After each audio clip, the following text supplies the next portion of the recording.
আসসালামু আলাইকুম ওরহমতুল্লাহি ওবারাকাতুহু। আপনি কি প্রতিদিন দুশ্চিন্তা থাকেন? আপনার কি মনে হয় রিজিকের দরজা আপনার জন্য বন্ধ হয়ে গিয়েছে? আপনি কি চেষ্টা করছেন, বাট কিছুতেই কি ভাগ্যের চাকা ঘুরে না? তাহলে আজ আপনি এমন কিছু জানতে চলতেছেন যা শুধু আপনার বিশ্বাস নয়, আপনার বাস্তব জীবনও বদলে দিতে পারে ইনশাআল্লাহ। দিন রাত খেটে যাচ্ছেন কিন্তু কোনো তৃপ্তি নেই। আল্লাহ তাআলার কাছে চাচ্ছেন কিন্তু এখনো ফিরিস্তি লম্বা। এখনই থামুন, শুনুন এই সূরার কথা। শুধু একটি সূরা, সূরা আল ওয়াকিয়া, যে সূরাটি আল্লাহ রাসূল সাল্লাল্লাহু আলাইহি ওয়াসাল্লামের সাহাবীদেরকে মুখস্থ করতে বলেছিলেন। আপনি কি সূরাটি জানতেন? এই সূরাটি কোরআনের কত নম্বর পারায় আছে আপনি কি জানেন? এটা কত নম্বর আছে? সূরাটির নাম হলো সূরা আল ওয়াকিয়া, যার অর্থ হলো সত্যপূর্ণ ঘটনা দিবস। যার সূরার আয়াত সংখ্যা হলো 96টা আয়াত রয়েছে। এটি নাজিল হয়েছে মক্কায়। এটি মক্কি সূরা হিসেবে পরিচিত। এটি কোরআনের 56 নম্বর সূরা। আল্লাহ রাব্বুল আলামিন এই সূরার মধ্যে 4টি বিষয় উল্লেখ করেছেন। কয়টি বিষয় উল্লেখ করেছে? 4টি বিষয়। মনোযোগ সহকারে ভিডিওটি দেখবেন প্রিয় ভাই ও বোনেরা। আজকে এই ভিডিওটি অনেক গুরুত্বপূর্ণ আপনার আমার জন্য। যদি আপনি আমল করেন, আপনার দরিদ্রতা দূর হয়ে যাবে, আপনার অভাব দূর হয়ে যাবে, আপনার যত রকমের ঝগড়াঝাটি অশান্তি সকল কিছু এই সূরা যদি আমল করেন ইনশাআল্লাহ আপনার সংসার কোনোদিন এগুলো হবে না।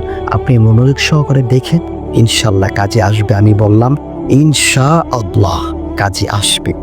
বিভিন্ন ধরনের ভিডিও দেখতেছেন, যে ভিডিও আপনার কোনো কাজে আসে না। এই ভিডিওটা আপনি 1 মিনিট আপনি স্কিপ করবেন না, পুরো ভিডিওটি আপনি দেখবেন, তাহলে আপনার কাজে আসবে ইনশাআল্লাহ।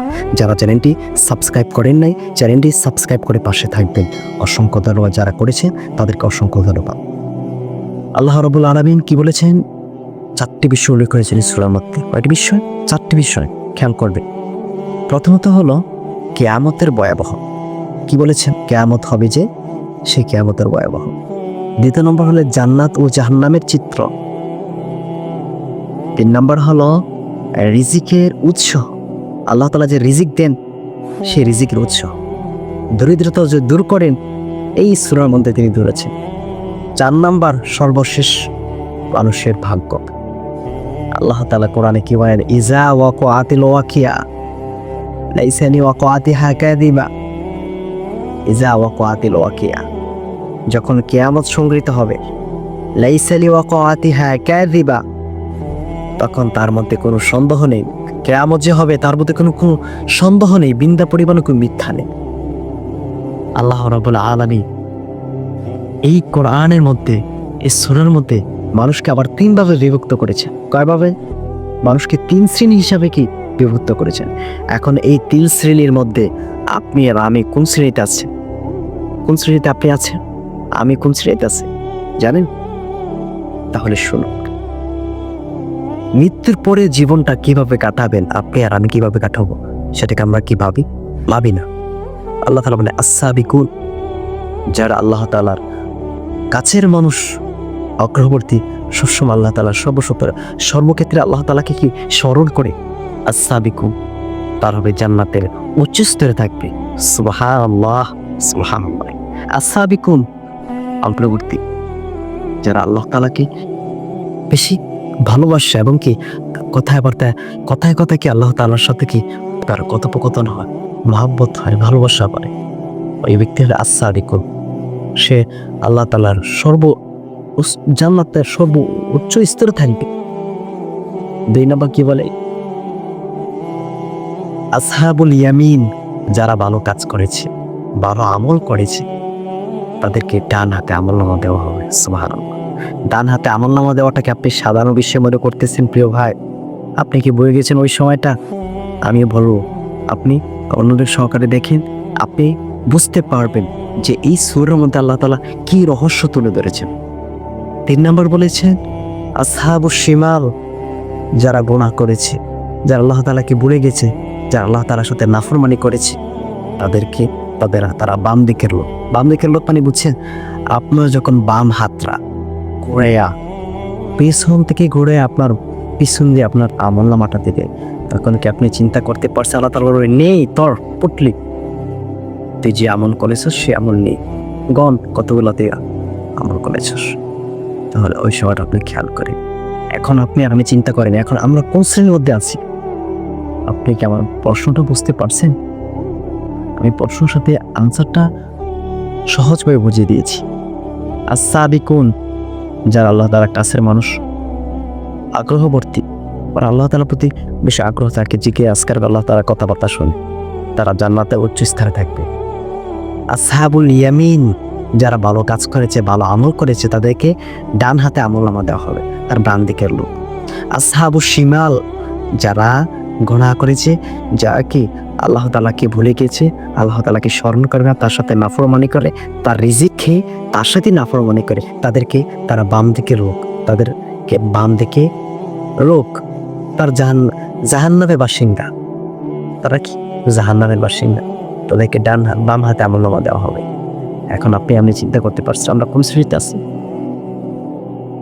আল্লাহ রাসূল সাল্লাল্লাহু আলাইহি ওয়াসাল্লাম এই সূরা সম্পর্কে কি বলেছেন আপনি শুনুন। সূরা ওয়াকিয়া এমন একটি ঔষধ, যদি কোনো ব্যক্তি এই ঔষধটা তার শরীরে ধারণ করতে পারে, তাহলে তার দেহের মধ্যে সমস্যা হবেই না, তার সংসারে কোনোদিন কি অশান্তি হবে না, তার দরিদ্রতা আসবে না, কখনো আসবে না। এটা আল্লাহ রাসূল সাল্লাল্লাহু আলাইহি ওয়াসাল্লামের তার স্পষ্ট কথা। আপনার আমার বানানো কিচ্ছা কাহিনী নয়, যে বানানো কিচ্ছা কাহিনী এই যে তুলে ধরলাম, এটা মানুষ শুনলো মজা পাইলো। আরে ভাই, এখন তো আপনার কাছে আমার কাছে ইসলামিক কোনো কথাবার্তা ভালো লাগে না, ইসলামিক কোনো কথাবার্তা আপনার কাছে আমার কাছে ভালোই লাগে না।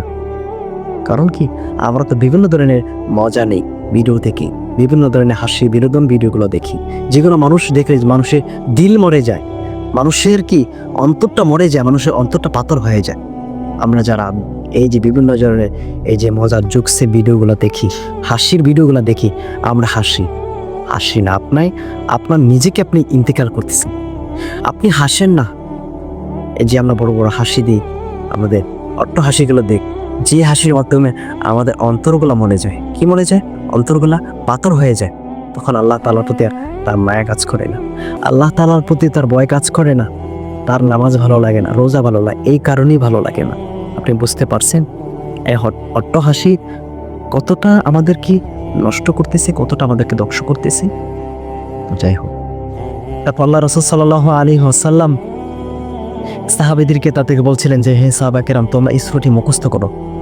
যখন আল্লাহ রাসূল সাল্লাল্লাহু আলাইহি ওয়াসাল্লামের এর কথায় সাহাবায়ে কেরাম তারা কি এই সূরাটি মুখস্থ করলে, মুখস্থ করার পরে যখন তারা প্রতিদিন আমল করতে লাগলো, তখন সাহাবায়ে কেরাম বললেন আল্লাহ রাসূল সাল্লাল্লাহু আলাইহি ওয়াসাল্লামের পর থেকে আমরা মুখস্থ করার পরে, আমল করার পরে আমাদের সংসারে কোনোদিন অশান্তি আসে নাই, আমাদের সংসারে কোনোদিন দরিদ্রতাও আসে নাই। সুবহানাল্লাহ, আল্লাহু আকবার। তারপর আল্লাহ রাসূল সাল্লাল্লাহু আলাইহি ওয়াসাল্লাম বলেছেন, আমি একটা কথাই বলতে চাই, এই সূরাটা যেন আমার উম্মত তারা তাদের অন্তরে কি ধারণ করে রাখে, তাদের সিনে যেন কি লেগে থাকে, প্রত্যেক উম্মতের অন্তরে যেন এই সূরাটা থাকে। আল্লাহ রাসূল সাল্লাল্লাহু আলাইহি ওয়াসাল্লাম তিনি বলেছেন। তাহলে চিন্তা করুন প্রিয় ভাই আমার, আপনার আমার অন্তর কি আছে, কি আছে? কিচ্ছু নেই, একদম খালি আর খালি। তাহলে আপনার আমার অন্তর কিভাবে আল্লাহ তাআলার দিকে দাবিত হবে? হ্যাঁ, এত ওয়াজ, এত নসিহত, এত উপদেশ কেন কাজে লাগে না? কারণ তো আপনার আমার তো দিল নেই, দিলটা পাথরের মতো মুলতা সাদা হয়ে গেছে, যে পাথরে কষানো পড়েও কি ক্ষয় হয় না, বসাতে যদি ক্ষয় হয় তারপরে যদি একটু কি নরম হয়। আর একমাত্র হেদায়েত আল্লাহ তাআলাই দিতে পারবে। আপনাকে আমাকে যদি হেদায়েত দেন, একমাত্র আল্লাহ সুবহানাহু ওয়া তাআলা হেদায়েত দিবেন, দুনিয়ার কোনো মানুষ দিতে পারবেন না। তাহলে এই সূরার ফজিলত আমরা বুঝতে পারলাম। যদি কোনো ব্যক্তি সূরা ওয়াকিয়া প্রতিদিন রাতে তেলাওয়াত করে, তার সংসারে কোনোদিন দরিদ্রতা আসবে না ইনশাআল্লাহ। দ্বিতীয়ত হলো, তার রুজি রোজগারের যতটুকু রুজি রোজগার করুক না কেন, আয় বরকত আল্লাহ রাব্বুল আলামিন বাড়াই দিল। রহমত যদি আপনার ঘরে না থাকে, তাহলে তো ঝগড়াঝাটি হবে। রহমত যদি আপনার ঘরে না থাকে, তাহলে তো আপনার ছেলে সন্তান আপনার কথাবার্তা শুনবে না, এটা স্বাভাবিক। আপনার স্ত্রী আপনার অবাধ্য হয়ে চলবে। আর রহমত যদি ঘরে না থাকে, আপনার রিজিকে আপনি কি আয় বরকত পাবেন না। টাকা বেশি কামাবেন কিন্তু আয় পাবেন। আপনি টাকা অল্প কামান, আল্লাহ তাআলা রহমত আছে, এতে আপনি শান্তিতে বসবাস করতে পারবেন। স্ত্রী সন্তান নিয়ে, সকল পরিবার নিয়ে শান্তিতে বসবাস করতে পারবেন। আপনি অল্প কামাই করলেও কি তা খেয়েও আপনার আরও রয়ে যাবে। এটা আল্লাহ তাআলার বরকত। সূরা আত-তাক, এই সূরা ওয়াকিয়াটা এমন ফজিলত, মানব দরিদ্রতা দূর করে, মানুষের ভাগ্য পরিবর্তন করে দেয় আল্লাহ সুবহানাহু ওয়া তাআলা।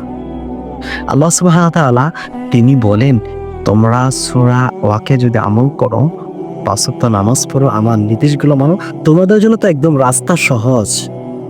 রাস্তা তো আমরাই বাঁকা করিনি, আমাদের সহজ পথকে আমরাই কঠিন পথ করিনি। তারপরে দেখেন এই বাস্তব, এই সূরার বাস্তব পরীক্ষিত আমল। একজন বিধবা নারী, কি নারী? বিধবা নারী, যার স্বামী মারা গিয়েছে, তার 2টা সন্তান রয়েছে। ওই সন্তানেরা খাবারের জন্য কান্নাকাটি করতেছে, খাবার নাই। সন্তান কিভাবে খাবার দিবে? সন্তান মা তো পাগল হয়ে যাচ্ছে। তার স্বামীরে, আর যদি স্বামী থাকতো তাহলে তার খাবার সন্তানের জন্য ব্যবস্থা করতো, তার স্ত্রীর জন্য ব্যবস্থা করতো। তখন ওই নারীকে একজন আলেম বললেন, মা তুমি সূরা ওয়াকিয়া আমল করো প্রতিদিন রাতে। তখন ওই আলেমের কথায় ওই নারী, বিধবা নারী, সে সূরা ওয়াকিয়া আমল করতে লাগলো। সে আমল করতে করতে করতে করতে একটা সময়, একদিন তার সেলাই মেশিনের কাজের জন্য একটা অফার আসলো। একজনের সেলাই মেশিনের জন্য, মানে সেলাই কাজের জন্য একটা অফার আসলো। তখন সে সেলাই কাজ করতে লাগলো, করতে করতে করতে আরও এর চেয়ে একটা ভালো অফার আসলো। এই করতে করতে করতে তখন সে খাবার জোগাড় করলো, সে ভালো আয়দায় করলো, এবং সে ভালো উচ্চ স্তরে চলে গেল। এটা কি? এটাই হয়, এটাই সূরা ওয়াকিয়ার বরকত, এটাই সূরা ওয়াকিয়ার ফজিলত। তাহলে আপনি আর আমি ফজিলত কি দূরে ঠেলে যাচ্ছি? আরে ভাই, আপনি আর আমি ইচ্ছাকৃতভাবে কি আমরা ফজিলতগুলো আমরা দূরে ঠেলে দিই, আমাদের থেকে আমরা দূর করি।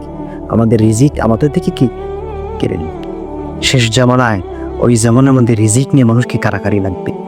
তো দেখেন, আপনি চিন্তা করে এখনই দেখেন না, একজনের রিজিক আরেকজন নিয়ে যায়, একজনের জায়গায় আরেকজন আত্মসাৎ করে, একজনের টাকা পয়সা আরেকজন আত্মসাৎ করে, জোর জবরদস্ত মানুষকে, কিছু না মানুষকে খুন করে ফেলে, মানুষকে মেরে ফেলে।